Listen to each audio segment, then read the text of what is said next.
Behind me here is the oldest home in the U.S., built around 1646, so I thought this was an appropriate place to welcome you to Santa Fe.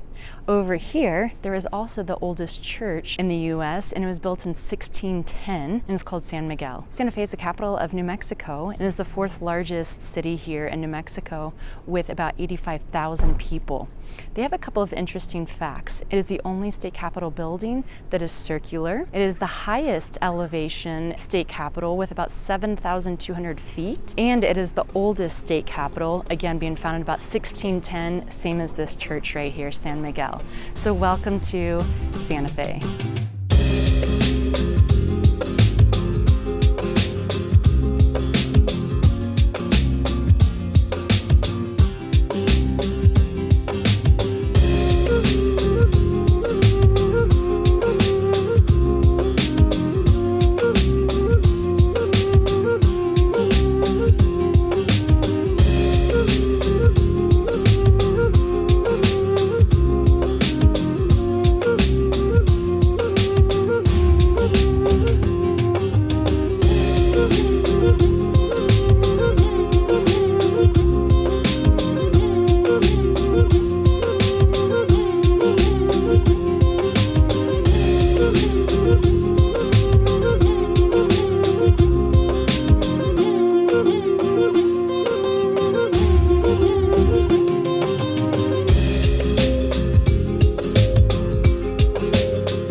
Real quick before I forget, I want to take you about an hour and a half north of Santa Fe to a little town outside of Taos, New Mexico, as I have a little treat for you there.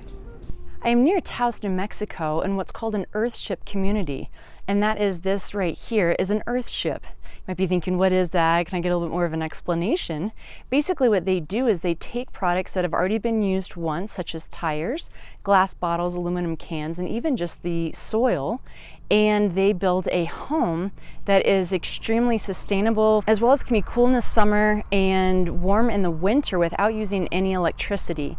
These are all off-grid, and they also have a water system that they use the water 4 times. Here in New Mexico, it is actually very dry, and so in being able to use the water 4 times within their home is very helpful. So they actually use the fresh water for the sink and shower, and then that is called gray water at that point, and that gray water goes to inside plants that they have, and then the water from the plants is recycled into the toilets, and then from there what's left over is then used for outside plants. Then they also have something that if you would like to build your own, they do offer classes to where you can come down here and learn about it, and their internships, cool enough, are not here in America. You do have to go international and really be creative, as some of the things that they teach you here for America may not be usable in Mexico or Japan or somewhere else.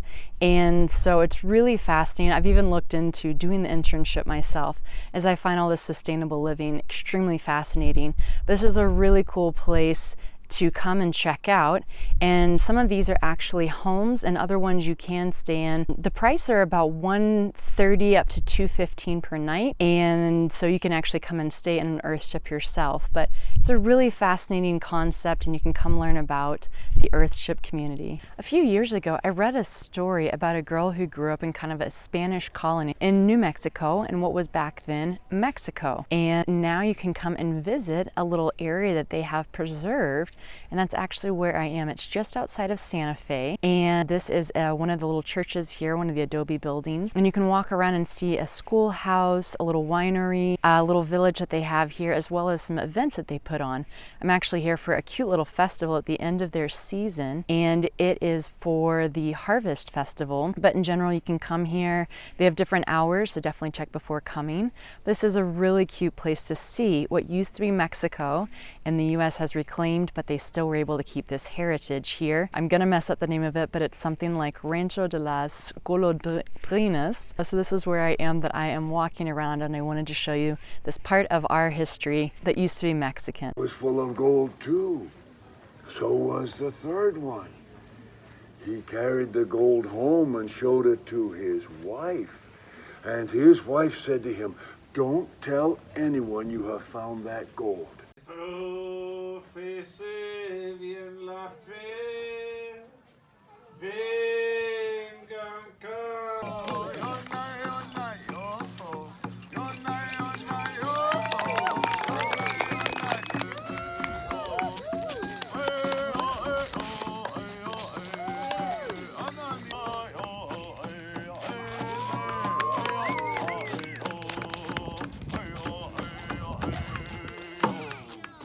I'm at the little winery here, and it's really cute as this isn't a commercial area, it's just private, but they do allow you to stomp grapes. So I'm gonna go do this as I've always been curious to stomp some grapes. Hi, there you go. So tell me what you're doing. I am squishing some grapes to make some good wine here. Happy chilly morning. I wanted to show you this little area. This is called Cross of the Martyrs. This is actually right in the heart of downtown and provides a really great view of the little downtown area of Santa Fe as well as the surrounding area. And so this is an area called Fort Macy, and this was actually built in 1846, right at the beginning of the Mexican-American War. And they have some signs that talk about why they constructed it in kind of a star shape and the defense that they had up here that was just a little bit above, and they could kind of see the whole surrounding area, which now provides a great viewing point of Santa Fe. I'm standing in front of the Capitol building. As you'll notice, it looks a little bit different than the rest of our Capitol buildings here in the US. It is rounded most of the way here except the entrances, and as you'll notice there aren't any domes on top. So this is really unique, and I really like this as it shows a little bit more character and kind of local culture here for New Mexico. Just next to the downtown area is this cute little area called the Santa Fe Railyard, and it's actually next to a train line, thus the name. This is a really cute area just to park and walk around, full of breweries, cafes, restaurants, and even an escape room as well as some shopping. And so this is really cute. This is very modern, isn't quite as tight-knit streets as they have downtown. Downtown is kind of the cool artsy area, and this is the cool modern area. I'm just outside of a place called Meow Wolf, as you can see in the background here. And this is quite a unique thing. Basically, this was created in 2016 as an alternative or more modern form to art. Santa Fe is definitely known for art of all sorts, but this one definitely is different. Basically, they say it's an exploration of anything visually stimulating. There are dark lights, black lights, flashing lights. You can crawl anywhere, touch anything, open any door that doesn't have a sign on it, play musical instruments and anything you can imagine. It is just a feast for the eyes and very family friendly. I think this one they said was 22,000 square feet, so this is definitely worth visiting.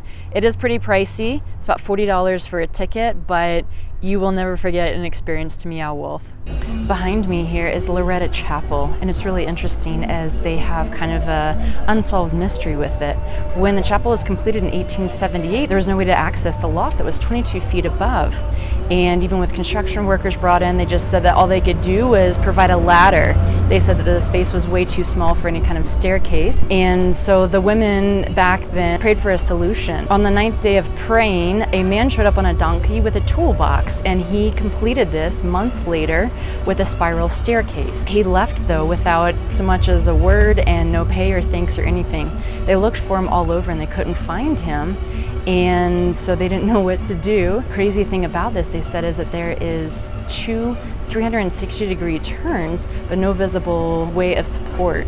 And so to this day, this is still kind of a feat of engineering. And so you can go inside and visit. It's only $5 to visit it. You can't actually walk up there, but you can at least see what they have. And it is still written up in numerous articles, TV shows, and even was on Unsolved Mysteries. So this is the Loretta Chapel.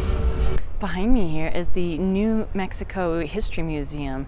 They did a really good job with it. They talk about the struggle that was in the past with the Spanish settlers and the Native Americans, as well as kind of how New Mexico got their statehood, which was debated for about 60 years as they couldn't figure out would it be a part of Mexico or be a part of the US.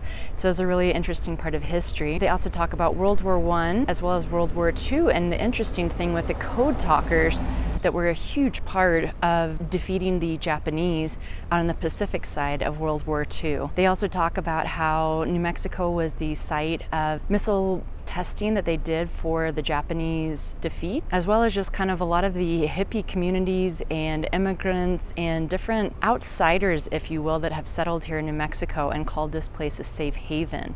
So this is a really cool museum, not too big, but tons of information and a lot of great pictures. I'm on an area called Canyon Road, and it's really interesting as most of these homes have been converted into art galleries, sculpture gardens, and things like that. So it's kind of interesting. As you can tell, there's not much place to park or drive, but once you do find a parking spot, it's nice to kind of just walk around. And this is really cute, kind of a little bit different than what they have downtown. I'm gonna go ahead and say goodbye here, but something I wanted to say that was really interesting was my knowledge before coming down here was just that there was a lot of Native American history, but it's interesting because even driving around, most of the signs are actually in Spanish.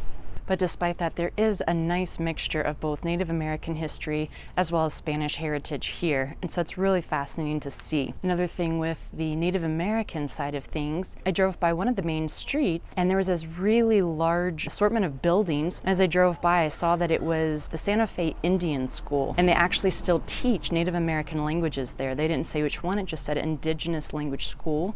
But I thought that was really, really cool that they are still trying to keep that alive. As for so many years, the white people really tried to get rid of any trace of Native American things, so I thought that was really cool. One of the things that's really funny though is that this is definitely geared toward a lot more of an older crowd. Most of the people walking around are about 30 years my senior, and so it is a little bit funny as there's not a lot to do for younger people. Meow Wolf was that exception. That ranch that I went to was really cool to see, but as far as it being younger and having lots of things to do, there really isn't. But for older people, I think this is just a great place to come and walk around, explore a lot of culture, heritage, and history, and just see something really different, especially with the buildings. It was also another thing I found fascinating was all of the adobe buildings that are here, and even government buildings, homes, and everything that they have in this style. So that was really fun to see something so different. So I'm going to head on out, and I will see you in the next video. Bye!